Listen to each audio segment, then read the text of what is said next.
Hello, guys and dolls. Welcome back to Conversations with Xalea. I'm your host, Xalea Lorraine, and in this video, I'll discuss who were the designated villains and the real villains in various movies I viewed. This video was inspired by D.D. Conway's video series on movie villains, actual villains, and black movies. Considering I will discuss certain plot points and twists, there will be spoilers, so beware. So let's just jump right into it.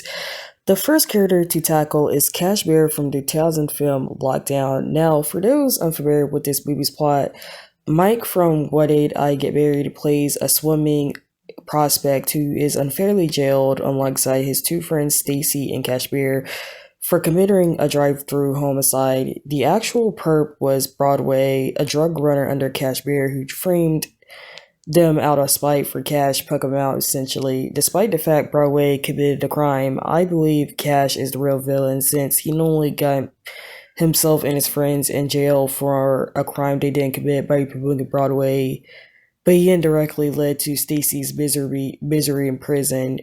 Peeps like Cashmere are the reason you should be careful who you hang out with because you might get involved in some horrible things directly or indirectly, which will become a theme in this video.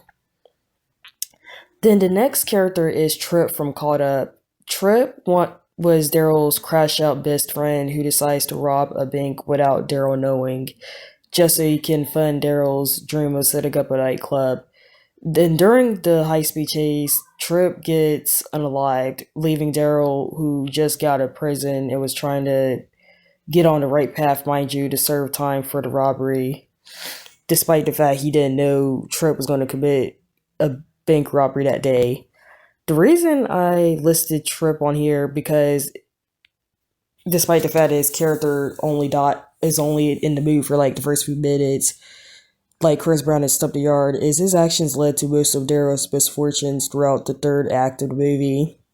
Because you see, during the robbery, Trip blew off the privates of a security guard during that bank robbery which led to said security guard being so gung ho for revenge that he caused the deaths of Vanessa, Trish, the Yardies I was going after Vanessa for two timing them and Clifton Powell's character.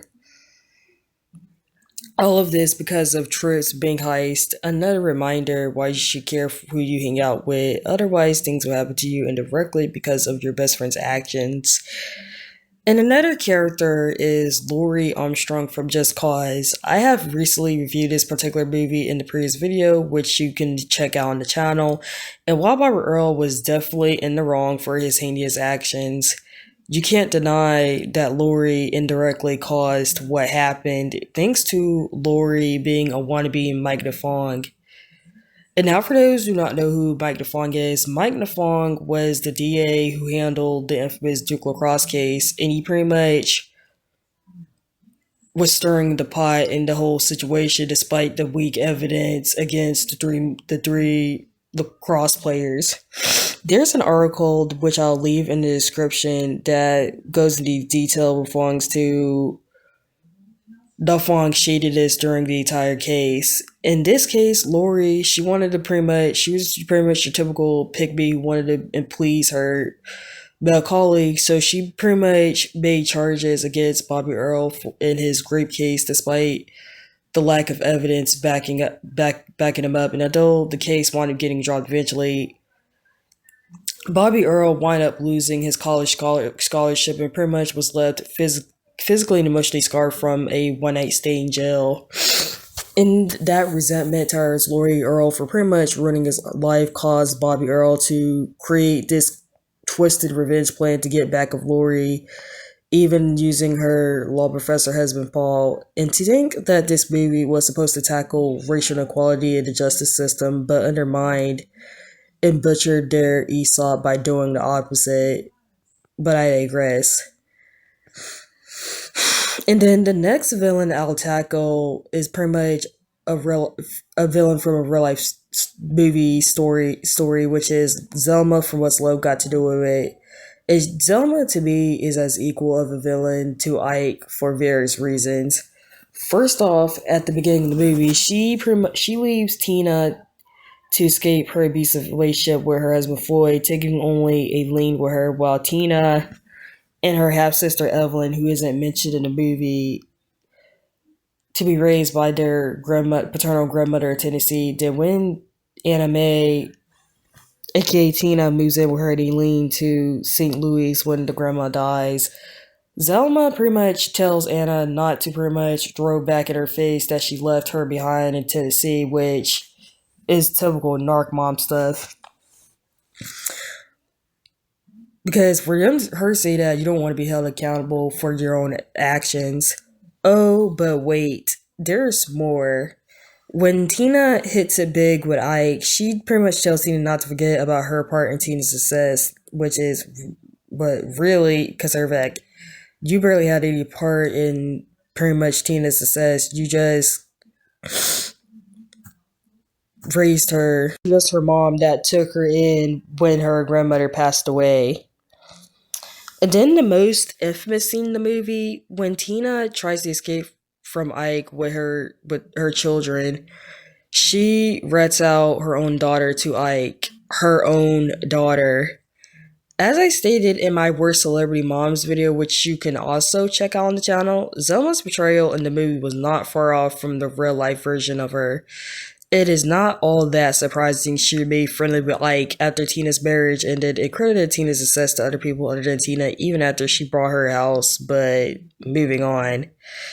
Looking back at the Freddy Krueger movie franchise and Nightmare on Elm Street, the parents were the real villains of the movies.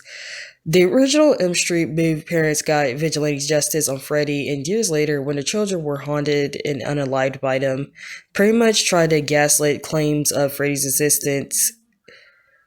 Dismiss claims of Freddy's existence and gaslight their surviving children.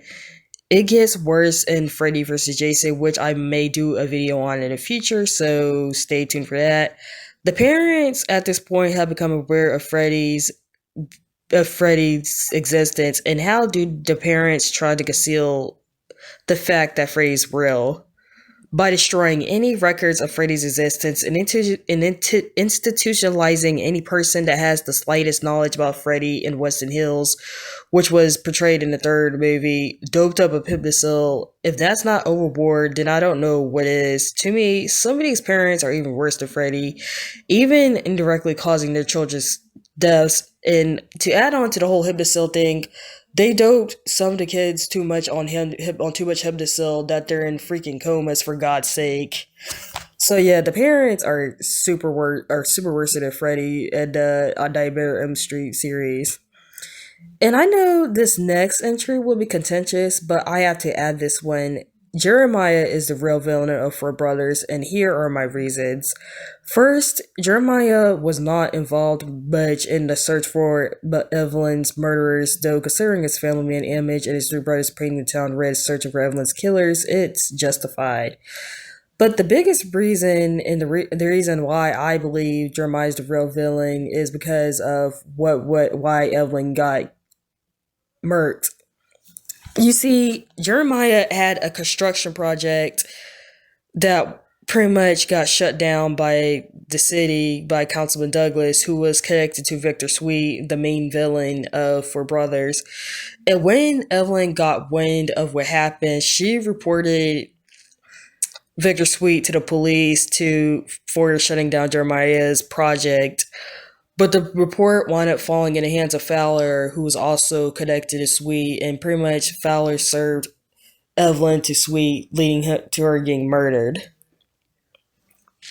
Now I know Jeremiah didn't kill her, but he in some way caused her death, since by him getting involved with sleazy people and refusing to bend to Sweet's need, he ended up getting his mother killed.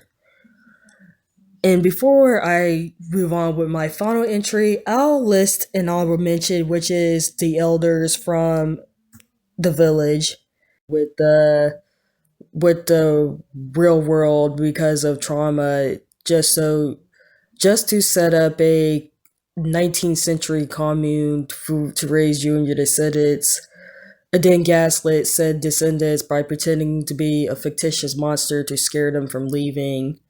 And what's worse, some descendants have wound up developing disabilities because they weren't treated with modern day medicines. That pretty much describes the elders in the village pretty much accurately. And that, ladies and gentlemen, submits just how much the elders are the real villains in the village. And our last but not least, there's Jeffrey Granger in No Good Deed. Which is Idris Elba's character, invading Taraji's house was no accident. Colin crashed his car at Taraji's house to seek out her husband, Jeffrey. Jeffrey, as we find out, has been cheating on Taraji with Alexis, Colin's fiance, who he murks at the beginning of the movie. Taraji, whose marriage with Jeffrey has been on the rocks for a while, finds out about the affair when she answered Alexis' phone. Collins kidnapped Taraji and her children and took them to Alexis' house. To hear her husband Jeffrey calling, answering the phone. While Colin is a legit villain for breaking out of a prison van, offing his ex Alexis and Meg, who was Taraji's best friend, and terrorizing Taraji and her children throughout the whole movie, Jeffrey is also a villain as well for indirectly causing a lot of chaos that occurred to his wife and children.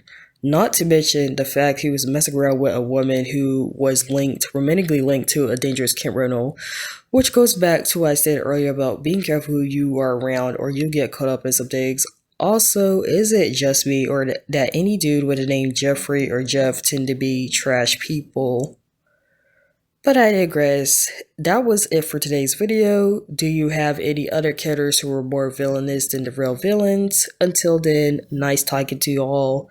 Bye bye.